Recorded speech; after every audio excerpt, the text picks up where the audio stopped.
Why Our Nature. Good afternoon, people of the world. I'm Villa de la Cruz, and this is How Deforestation Affects the Lives of the People. Minsan, kung alin pa ang totoo, kung ano pa ang tunay na nangyari, ay siyang mahirap paniwalaan. Narito ang kwento ng isang pamilya na dadanasin ang isang malupit na unos sa kanilang buhay. Judy, kumising ka na. Maga na. Tintin, ikaw din na. Tapos may pasok ka na. Hi. So,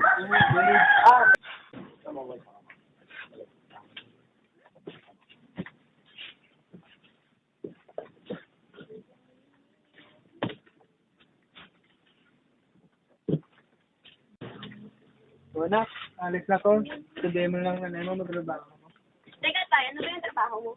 Magpapruso, anak. Di ba bawal yun? Wala lang tayo maggawa, anak, dahil yan lang tayong makuha ng pagkain.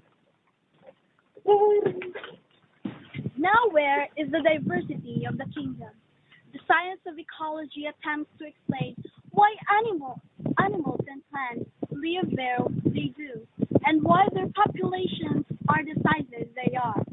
Understanding and distribution of populations of organisms help scientists evaluate the health of the environment. Hoy, bilisan mo na yan. Marami pa tayo patuloy na puno. Okay, pero sandali lang ha. Anak, tignan mo muna sa labas. Hintay mo baka nandyan na. Opo, Nay. Nanay, dyan ako sa tay. Nak, Maray, narito na to. Ano pa?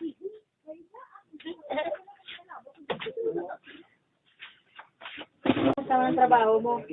Okay lang, Maray. Ito lang nakita ko sa trabaho. Ito lang ba? Good afternoon, everyone. As an environmentalist, ang layunin namin ay pangalagaan ng kalikasan. Kapag nasira ang kalikasan, wala silang maapektuhan kundi tayo mga mamayan. At sana, iwasan na natin ang pagputol ng mga puno. We need to love and care our mother nature. And also we get here our needs gaya ng paggawa ng mga bahay, ang mga prutas natin kinakain. Imbes na magputol tayo ng mga puno, sana magtanim pa tayo ng maraming mga puno sa ating kalikasan. Sana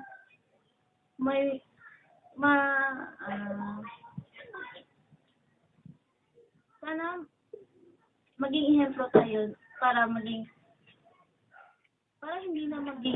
para hindi na maulit itong mga nangyayari sa ating mga kalamidad ngayon. Sana may makuha kayong at sana sundin niyo ang aming payo ngayon para hindi na maulit itong kalamidad. Salamat po sa inyong pakikinig.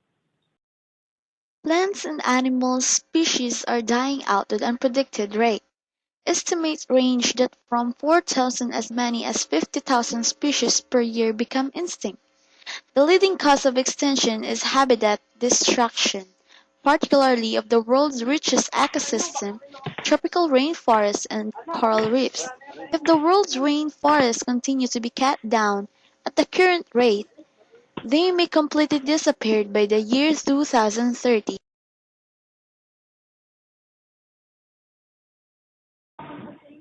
Magandang hapon. Salamat po sa paulakan ninyo ang pag-interview namin. Tungkol po sa deforestation.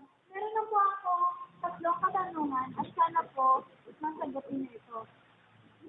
Una, paano po ba nakaka-epekto ang pagputol ng puno?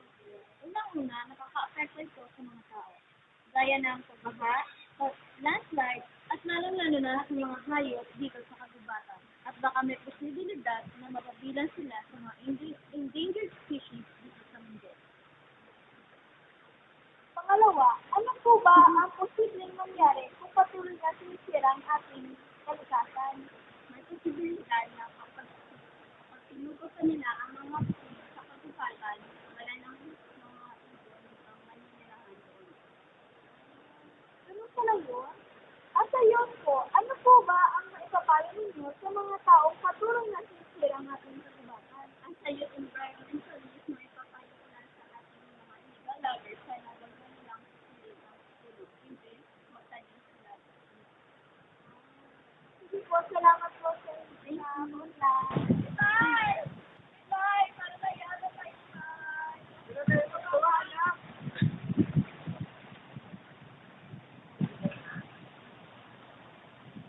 ninyong lahat.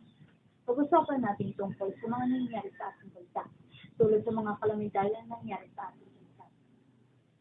Dapat, ang dahilan nito ay pagputol ng mga puno. Dapat nating mag-isip tayo ng mga bagay na maaaring makatulong dito.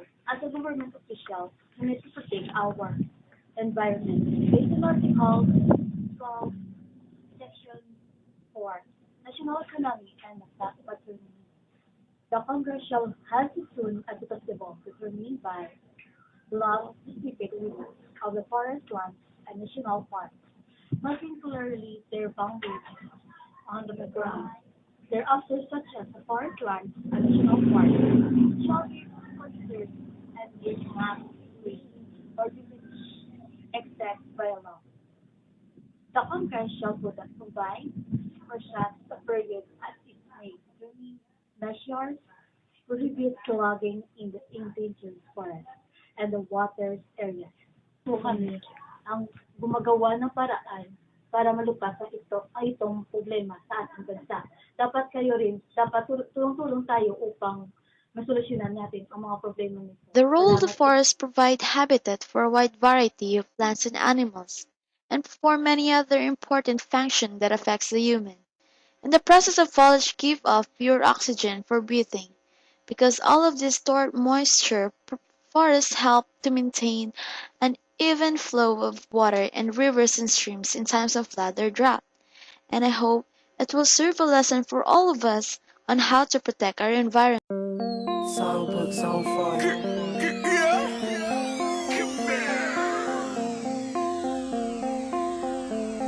Every night up in the club, getting money with the thugs, thought I'd never fall in love. Then there was you.